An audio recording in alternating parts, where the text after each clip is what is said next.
കക്കൂസ് മാലിന്യം എടുക്കുന്നതുമായി ബന്ധപ്പെട്ട് ഇവിടുത്തെ ചെയർപേഴ്സണും മുനിസിപ്പൽ സെക്രട്ടറിയും അടക്കം കമ്മീഷൻ വാങ്ങിയിട്ട് ഏതോ പേരില്ലാത്തൊരു കമ്പനിക്ക് ഇതിന്റെ ടെൻഡർ കൊടുത്തിരിക്കുകയാണ്.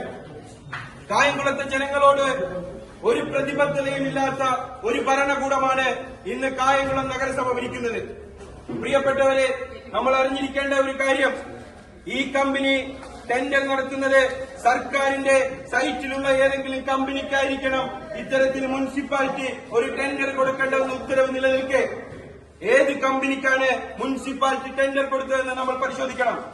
ഇവിടെ ടെൻഡർ കൊടുക്കുന്നതുമായി ബന്ധപ്പെട്ട് ഈ കമ്പനിക്ക് തന്നെ ടെൻഡർ നൽകണമെന്ന ചെയർപേഴ്സന്റെയും മുനിസിപ്പൽ സെക്രട്ടറിയുടെയും വാശിയുടെ അടിസ്ഥാനത്തിലാണ് ഏതോ ഒരു പാൻ കാർഡില്ലാത്ത കമ്പനിയെ കൂട്ടുപിടിച്ച് 2 കമ്പനികൾ മാത്രം ഒരു ടെൻഡർ നൽകിയിട്ടുള്ളത്.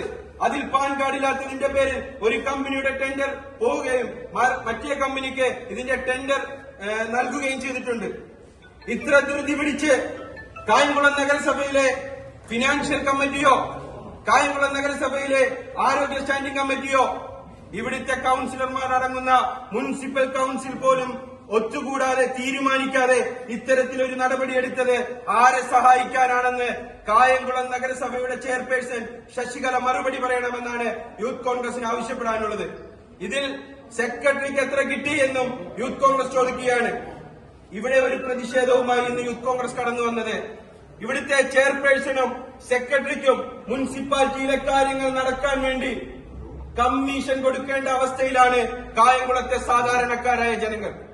അപ്പോൾ ഇനി മുതൽ കമ്മീഷൻ തുക ഇവരുടെ കയ്യിൽ നേരിട്ട് കൊടുക്കുന്നതിന് പകരം യൂത്ത് കോൺഗ്രസ് ഇവിടെ ഒരു പെട്ടി സ്ഥാപിക്കാനാണ് കടന്നു വന്നത്. ഈ പെട്ടിയിലേക്ക് കായംകുളത്തെ സാധാരണക്കാരൻ അവന്റെ ആവശ്യങ്ങൾ നിറവേറ്റാൻ വേണ്ടി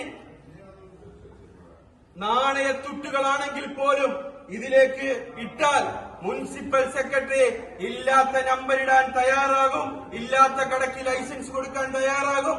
എന്തൊക്കെ അഴിമതി ഈ മുനിസിപ്പാലിറ്റിയിൽ നടത്തണോ അതിനൊക്കെയും ഇവിടുത്തെ സെക്രട്ടറിക്കും ഇവിടുത്തെ ചെയർപേഴ്സണും ഇതിനകത്ത് കമ്മീഷൻ ഇട്ടാൽ നടക്കുന്ന അവസ്ഥയിലേക്ക് കായംകുളത്തിന്റെ നഗരഭരണം മാറിയിരിക്കുകയാണ്.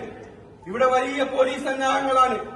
കായംകുളത്തെ മുനിസിപ്പൽ പ്രദേശത്തെ ഒരു ഭാഗത്ത് മാത്രമുള്ള ഒരു മണ്ഡലം കമ്മിറ്റി ഇന്നൊരു പരിപാടിയുമായി ഇവിടേക്ക് കടന്നു വന്നപ്പോൾ ഇവിടെ നിറയെ പോലീസാണ്. ചെയർപേഴ്സൺ ആദ്യമേ മുങ്ങി. സെക്രട്ടറിക്ക് ആലപ്പുഴയിൽ നിന്ന് മുങ്ങാനുള്ള അവസരം ഉണ്ടാക്കി കൊടുത്തതും ഇവിടുത്തെ നേതാക്കന്മാരും ഇവിടുത്തെ ഈ മുനിസിപ്പൽ ഭരിക്കുന്ന ചില കൌൺസിലർമാരൊക്കെയാണ്. ഇവിടെ ഞങ്ങൾ എല്ലാവരെയും കുറ്റം പറയുന്നില്ല, പക്ഷേ ചില പ്രതിപക്ഷ കൌൺസിലർമാർ കൂടി ഇതിന് ഒത്താശ പാടുന്നുണ്ട്.